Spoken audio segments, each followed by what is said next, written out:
तो hello dear student, welcome to the खाइस pharmacy and हम एक नया पार्ट लेके आ चुके हैं। जो चैप्टर 1 है हमारा फार्माकोलॉजी का, उसका पार्ट 5 लेके आ चुके हैं, जिसमें हम लोगों को पढ़ना है distribution of drugs and metabolism of drugs and उसके फैक्टर एंड उसका एक्सक्रेशन, ड्रग्स का एक्सक्रेशन या एलिमिनेशन क्या होता है। एंड इससे पिछली वाली वीडियो में हम पढ़ चुके हैं कि factors affecting of absorption of drugs, drugs के एब्जॉर्प्शन में कौन कौन से अफेक्ट मतलब फैक्टर अफेक्ट डालते हैं। एंड हम लोग ये भी पढ़ा था कि एब्जॉर्प्शन ऑफ ड्रग्स कितने टाइप्स के होते हैं, absorption, passive diffusion, filtration and endocytosis, facilitated diffusion and active transport, ये सब हम लोग पढ़ चुके हैं। ठीक है, एंड उससे पिछले वाले पार्ट में पढ़ चुके थे कि रेक्टल रूट, डिसएडवांटेज, ये रूट क्या होते हैं। ठीक है, एंड ये सब पढ़ चुके हैं। एंड चलिए हम आज पढ़ते हैं क्या, हाँ चलिए पढ़ते हैं डिस्ट्रीब्यूशन ऑफ ड्रग्स। ड्रग्स का डिस्ट्रीब्यूशन कैसे होता है। देखिए, डिस्ट्रीब्यूशन ऑफ ड्रग्स, ड्रग्स का जो डिस्ट्रीब्यूशन होता है वो उसका मतलब ये होता है कि जो ड्रग्स होती है वो हमने ली होती है तो वो जो एब्जॉर्ब हो जाती है तो वो अपने टिश्यू के पास, जितने भी टिश्यू होते हैं जिसको भी जरूरत होती है वो चली जाती है उसके पास। आप लोगों का बचपन में ये पहले सवाल होता होगा ना, जब कभी भी हो कि यार ये पैर में दर्द होता है और ये दवा को कैसे पता होता है कि यार ये इस पैर में ही मेरा दर्द हो रहा है, और वो जाके वो ठीक भी करती है। तो ऐसा क्यों होता है? ये ड्रग्स सब डिस्ट्रीब्यूट होती है। ड्रग्स जो होती है वो क्या होती है, उसका डिस्ट्रीब्यूशन होता है। चलिए देखते हैं हम थ्योरेटिकली। तो डिस्ट्रीब्यूशन ऑफ ड्रग्स मींस, जो डिस्ट्रीब्यूशन ऑफ ड्रग्स है, ड्रग्स का जो वितरण, ठीक है, डिस्ट्रीब्यूशन मतलब वितरण, बंटना। तो ड्रग्स का जो डिस्ट्रीब्यूशन है उसका मींस है डिलीवरी या ट्रांसपोर्टेशन ऑफ ड्रग्स, ड्रग्स का ट्रांसपोर्टेशन या डिलीवरी टू बॉडी टिश्यू, मतलब बॉडी टिश्यू में उसका ट्रांसपोर्टेशन होना, उसका ट्रांसपोर्ट होना। ओके, एंड इसमें factor affecting drugs distribution, drugs जो डिस्ट्रीब्यूशन होता है उसमें कौन कौन से फैक्टर अफेक्ट कर सकते हैं। अफेक्ट मतलब प्रभावित कर सकते हैं, ऐसा नहीं कि उस दवा को खराब कर देती है, बट ऐसा नहीं कि मतलब उसको प्रभावित करती है। ओके, ये देखते हैं कौन कौन से फैक्टर हैं। तो एक है एज, एज भी क्या करता है, अफेक्ट करता है ड्रग्स के डिस्ट्रीब्यूशन में। कैसे? देखिए, अगर फैट कंटेंट मतलब उसका फैट है, फैट बहुत ज्यादा है, या स्केलेटल मसल्स बहुत ज्यादा है, ठीक है, या प्लाज्मा प्रोटीन बहुत ज्यादा है, तो भी वो अफेक्ट कर सकता है ड्रग्स के डिस्ट्रीब्यूशन में। देखिए, जो स्केलेटल मसल्स होता है अगर बहुत ज्यादा है स्केलेटल मसल्स, तो भी डिस्ट्रीब्यूशन में उसके अफेक्ट होगा, ठीक है, प्रभावित करेगी। एंड अगर किसी के फैट है ज्यादा तो वो फैटी एसिड ज्यादा होगी, एंड फैटी एसिड जब ज्यादा होगा तो भी डिस्ट्रीब्यूशन में उसके अफेक्ट डालेगी। एंड एक होता है प्रेगनेंसी। प्रेगनेंसी मतलब, प्रेगनेंसी तो समझते हैं यार, तो प्रेगनेंसी क्या होता है, ठीक है, मतलब प्रेगनेंसी में क्या होता है, जब प्रेगनेंसी होगी तो जिसमें प्लेसेंटा को पार करके जो मेडिसिन होती है, ड्रग्स होती है, वो प्लेसेंटा को पार करके बेबी को भी क्या कर सकती है, बेबी को भी कुछ चाहिए, बेबी को भी कुछ जाता है दवा, ठीक है। तो उससे क्या होता है, उसके डिस्ट्रीब्यूशन में उसके क्या अफेक्ट होता है। ओके, एंड एक होता है ओबेसिटी। ओबेसिटी मतलब मोटापा। तो मोटापा की जब किसी के टिश्यू या एपिडोज जो टिश्यू होता है, ठीक है, तो वो सब किसका बना होता है, फैटी एसिड का, फैट का बना होता है। तो फैट का जब बना होगा तो उसके डिस्ट्रीब्यूशन में अफेक्ट होगा। एंड एक होता है डिसीज कंडीशन। डिसीज कंडीशन कहने का मतलब, देखिए, डिसीज कंडीशन अगर किसी को लीवर में डिसीज है, बीमारी, डिसीज मतलब बीमारी, तो अगर किसी के लीवर में बीमारी है तो उसके डिस्ट्रीब्यूशन में इफेक्ट होगा, ठीक है। एंड जैसे कि किसी को हार्ट से रिलेटेड किसी को डिसीज है तो भी उसके डिस्ट्रीब्यूशन में उसके क्या होगा, इफेक्ट होगा। एंड एक होता है ड्रग इंटरेक्शन, ड्रग इंटरेक्शन, ठीक है, ड्रग इंटरेक्शन। तो ड्रग इंटरेक्शन में क्या होता है, आपने अगर 2-3 दवाएं एक साथ खाली होती हैं तो तीनों दवाएं अपनी एक मतलब अपना अलग अलग एक्शन शो करेंगी ना, तो उससे भी डिस्ट्रीब्यूशन में मदद करता है, उसमें अफेक्ट होता है, ठीक है। मतलब उसमें क्या होता है, दवा खराब तो नहीं होती है पर अफेक्ट होता है। जैसे कि अगर किसी दवा को आपने खाई है, पेन किलर खाई है, किसके लिए खाई है, आपने अपने थंब के लिए, मतलब अपने अंगूठे के लिए खाई है, तो क्या होगा, और आपने और भी कई सारी दवाएं खाई हैं एक साथ, ठीक है, तो उससे अफेक्ट होगा। बाकी ठीक तो करेगा, काम तो करेगा, पर उससे अफेक्ट हो जाता है, कुछ प्रभावित हो जाती है, जिससे कि कुछ देरी में कुछ हो जाता है। ओके, एंड अब देखते हैं मेटाबॉलिज्म ऑफ ड्रग्स। ड्रग्स का मेटाबॉलिज्म क्या होता है, the chemical alteration of the drugs in the body. अगर जैसे कोई भी ड्रग्स आपने खा ली है, ठीक है, तो ड्रग्स आपने खा ली, तो ड्रग्स खाने के बाद वो एब्जॉर्ब हुई, ठीक है, हाँ बिल्कुल एब्जॉर्ब हो गई। फिर क्या हुआ, वो डिस्ट्रीब्यूट हुई, बिल्कुल। फिर वो अपने रिसेप्टर से मिली, रिसेप्टर से बाइंड किया उसने।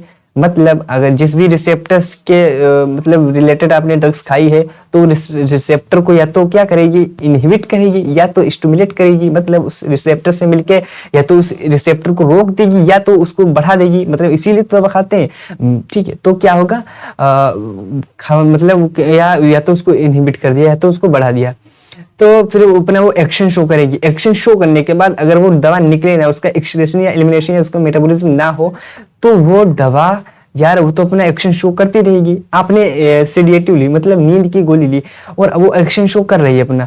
अब उसका अगर मेटाबॉलिज्म ना हो तो या तो आप तो सोते ही रहोगे ना। अगर आपने दवा ले ली तो आप सोते ही रहोगे जिंदगी भर, फिर ऐसे कुंभकर्ण मतलब सोते रहोगे, ठीक है। तो इसीलिए क्या होता है उसमें मेटाबॉलिज्म ऑफ ड्रग्स, तो उसका मेटाबॉलिज्म होना बहुत जरूरी होता है। तो the chemical alteration of drugs in the body, body में ड्रग्स का जो केमिकल अल्टरेशन मतलब परिवर्तन, ठीक है। तो जो अल्टरेशन होता है वो भी जरूरी होता है। In which non polar drugs are converted into polar form. जो नॉन पोलर ड्रग्स होते हैं, नॉन पोलर ड्रग्स वो किसमें कन्वर्ट हो जाते हैं, इनटू पोलर फॉर्म में कन्वर्ट हो जाते हैं। And lipid soluble compounds are converted into lipid insoluble form. जो लिपिड सोलुबल कंपाउंड्स होते हैं वो किसमें कन्वर्ट हो जाते हैं, लिपिड इनसोलुबल फॉर्म में क्या कन्वर्ट हो जाते हैं। अब देखिए दवा दो टाइप्स की होती है, एक होती है हाइड्रोलिपिक, ठीक है, हाइड्रोलिपिक, एक होती है लिपोफिलिक, सॉरी एक होता है हाइड्रोफिलिक, एक होता है लिपोफिलिक, ठीक है।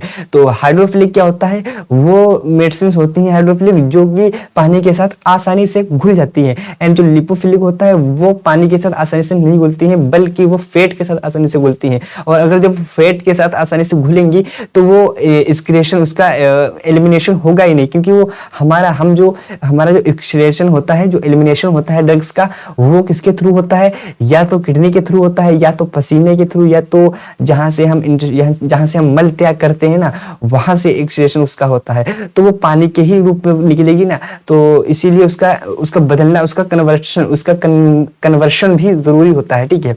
तो वही बता रहा है ना, जो नॉन पोलर ड्रग्स होती है, नॉन पोलर, ठीक है, उसका किसमें पोलर फॉर्म में क्या होता है, उसको कन्वर्ट होती है। एंड जो लिपिड सोलुबल कंपाउंड्स होते हैं वो इनसोलुबल कन्वर्ट सॉरी जो लिपिड सोलुबल कंपाउंड्स होते हैं वो इनसोलुबल लिपिड इनसोलुबल फॉर्म में कन्वर्ट हो जाते हैं। ओके, एंड दिस प्रोसेस में be used for bio transformation of drugs. जो ड्रग्स का बायो ट्रांसफॉर्मेशन के लिए यूज्ड किए जाते हैं वो ये प्रोसेस हैं, जो कि है ऑक्सीडेशन एक प्रोसेस होता है, एक होता है रिडक्शन, एक होता है हाइड्रोलाइसिस, एक होता है कॉन्जुगेशन, ठीक है। तो ये जो बायो ट्रांसफॉर्मेशन है ये भी एक मेटाबॉलिज्म ही है, मतलब मेटाबॉलिज्म को ही बायो ट्रांसफॉर्मेशन भी कहते हैं। ओके, एंड आपको ऑक्सीडेशन या रिडक्शन या हाइड्रोलाइसिस या कॉन्जुगेशन, इसको आपको डिटेल्स में नहीं पढ़ना है, ठीक है, ना ही आपको ये पढ़ना है कि क्या होता है, क्योंकि ये आप डिप्लोमा इन फार्मेसी कर रहे हो, डिप्लोमा कर रहे हो, ना कि आप बैचलर कर रहे हो। एंड तो आपको बस इतना अगर लिख देंगे तो भी आपको अच्छे ही मार्क्स मिल जाएंगे। ओके, एंड चलिए अब देखते हैं कि factors affecting drugs metabolism. Drugs metabolism के कौन कौन से फैक्टर अफेक्ट कर सकते हैं, मतलब प्रभावित कर सकते हैं, ठीक है। तो चलिए देखते हैं, सबसे पहले है हमारा इनहिबिटर्स। इनहिबिटर्स क्या होता है, जिसे नाम से ही पता चल रहा है, इनहिबिट मतलब उसको रोकना, ठीक है। तो इनहिबिटर्स में जैसे सर्टेन ड्रग्स लाइक ओमेप्राजोल, कुछ ड्रग्स लाइक जैसे कि ओमेप्राजोल हो गई, ठीक है, एंड सिप्रोफ्लॉक्सासिन, तो क्या करती है, inhibit enzymes that metabolise a drug, जो कि वो क्या करती है, एंजाइम को इनहिबिट मतलब रोकती है, ताकि ड्रग जाके मेटाबोलाइज हो सके ड्रग, ठीक है। ओके, एंड नंबर 2 है दूसरा हमारा है स्टिमुलेटर्स। स्टिमुलेटर्स क्या है, स्टिमुलेटर्स जो कि क्या करती है, ये उसका ठीक उल्टा करती है। ये क्या करती है, certain drugs like phenobarbitone and rifampicin can increase the activity of enzyme that metabolize the drug. ताकि कुछ ड्रग्स होती हैं जो कि जैसे कि फेनोबार्बिटोन हो गई, रिफाम्पिसिन हो गई, वो क्या करती है, इंक्रीज करती है एक्टिविटी ऑफ एंजाइम की एक्टिविटी को, ताकि ड्रग्स जो है वो मेटाबोलाइज हो सके, ताकि क्या हो सके, मेटाबोलाइज हो सके। एंड ओमेप्राजोल क्या करती है, जो कि जो मेटाबोलाइज है उसको रोक देती है। क्या करती है? जो मेटाबोलाइज का जो एंजाइम होता है, ठीक है, जो एंजाइम मेटाबोलाइज करता है उसको क्या करती है? रोक देती है। जैसे कि ओमेप्राजोल हो गई ड्रग्स एंड सिप्रोफ्लैक्सासिन हो गई ड्रग्स, ये रोक देती हैं मेटाबोलाइज को। बिल्कुल रोक नहीं देती है, मतलब उसको कम करती हैं, डिक्रीज कर देती हैं। एंड ये स्टिमुलेटर्स होता है, ये बढ़ा देता है, इंक्रीज कर देता है मेटाबोलाइज को। एंड कुछ है जैसे एज, एक एज फैक्टर है। Young children show poor drug metabolise because metabolic enzymes are not developed properly in them. Young children में क्या होता है? जो छोटे बच्चे होते हैं वो पुअर ड्रग मेटाबोलाइज, उनमें जो मेटाबॉलिज्म होता है वो पूरी तरीके से नहीं होता है, बहुत ही पुअर होता है। ड्रग मेटाबॉलिज्म बहुत ही पुअर होता है, क्योंकि मेटाबॉलिक एंजाइम्स होते हैं आर नॉट डेवलप्ड, वो डेवलप नहीं होते हैं प्रॉपर्ली इन दिन, उनमें प्रॉपर्ली ठीक पूरी तरीके से डेवलप नहीं होते हैं, इसीलिए उनका मेटाबॉलिज्म बहुत ही अच्छी तरीके से नहीं हो पाता है। ओके, एंड सेक्स भी एक फैक्टर है जो कि अफेक्ट डालता है मेटाबॉलिज्म में। In comparison to males, females have lesser ability for drug metabolism। ठीक है, मतलब मेल के कंपैरिजन में जो फीमेल्स होती हैं उनमें बहुत ही कम एबिलिटी होती है मेटाबॉलिज्म करने की। एंड एक होता है body temperature. High temperature of body provides fast metabolism of drugs. अगर टेम्परेचर, बॉडी का टेम्परेचर हाई है तो वो बहुत ही जल्दी से प्रोवाइड करेगा मेटाबॉलिज्म। ड्रग्स का जो मेटाबॉलिज्म है वो बहुत ही जल्दी होगा, बहुत ही फास्ट होगा अगर बॉडी का टेम्परेचर हाई है। ओके, अब देख लेते हैं हम एक्सक्रेशन या एलिमिनेशन ऑफ ड्रग्स का एलिमिनेशन कहने का मतलब उसका ड्रग्स का निकलना, बाहर निकलना। ठीक है, ड्रग्स से हमारी बॉडी से बाहर निकलना, या उसका समझ लो एलिमिनेशन मतलब मरना नहीं है, या उसका बाहर निकलना होता है। ठीक है, and it is a process of body in which drugs are metabolized or removed from the body। इस प्रोसेस में क्या होता है कि बॉडी, ये एक बॉडी का प्रोसेस है, ठीक है, प्रोसेस है हाँ, जिसमें ये मेटाबोलाइज आर रिमूव्ड, मतलब जो ड्रग्स होती है वो रिमूव होती है बॉडी से। किससे? बॉडी से रिमूव होती है, बिल्कुल। There are 2 types of excretion. Excretion कितने टाइप्स के होते हैं? 2 टाइप्स का होता है। एक होता है रीनल एक्सक्रेशन, एक होता है रीनल एक्सक्रेशन, और दूसरा होता है नॉन रीनल एक्सक्रेशन। अब देखते हैं रीनल एक्सक्रेशन क्या होता है। तो renal excretion, kidney are main organs for excretion. जो किडनीज होती हैं, जो हमारी बॉडी में 2 ही किडनी होती हैं, तो जो किडनीज होती हैं वो एक्सक्रेशन का मेन ऑर्गन है। कौन सा मेन ऑर्गन कौन सा है? एक्सक्रेशन मतलब किडनी। मेन ऑर्गन एक्सक्रेशन का कौन सा है? किडनी है। And the excretion is done through kidney is called renal excretion. And ये एक्सक्रेशन, ये जो एक्सक्रेशन होता है ये किसके थ्रू होता है? किडनी के थ्रू होता है, जो कि उसको क्या बोलते हैं? रेनल एक्सक्रेशन होता है। मतलब वो प्रोसेस, वो एक्सक्रेशन जो किडनी के थ्रू हो, ठीक है, उसको क्या कहते हैं? रेनल एक्सक्रेशन कहते हैं। अब हम देखते हैं क्या नॉन रेनल एक्सक्रेशन किसे कहते हैं। तो the excretion by all other organs except kidney, मतलब इस एक्सक्रेशन में सभी, मतलब किडनी को छोड़ के जितने भी अन्य ऑर्गन हैं, किडनी को छोड़कर जितने भी अन्य ऑर्गन, मतलब अन्य में सब, जितने भी किडनी को छोड़ के सभी वे ऑर्गन जो एक्सक्रेशन में काम आते हैं, ठीक है, वो उसको क्या कहते हैं? Non renal excretion. अब अदर में क्या आ जाएंगे? जैसे कि लंग्स हो गया, लंग्स से भी एक्सक्रेशन या एलिमिनेशन होता है ड्रग्स का। एंड एक होता है इंटेस्टाइन, जहाँ से हम मल त्याग करते हैं, वहाँ इंटेस्टाइन से भी होता है एलिमिनेशन ऑफ ड्रग्स। एक होता है salivary glands and sweet glands, ये सभी हेल्प करती हैं एक्सक्रेशन में। ठीक है, एंड थैंक यू। एंड आज का पार्ट खत्म हो गया। नेक्स्ट पार्ट में हम लोग पढ़ेंगे कि general mechanism of drugs action and factors modifying drugs actions. And क्या होता है ये, ठीक है, एंड ये कितने टाइप्स के होते हैं, इसके फैक्टर्स क्या क्या हैं, ठीक है। तो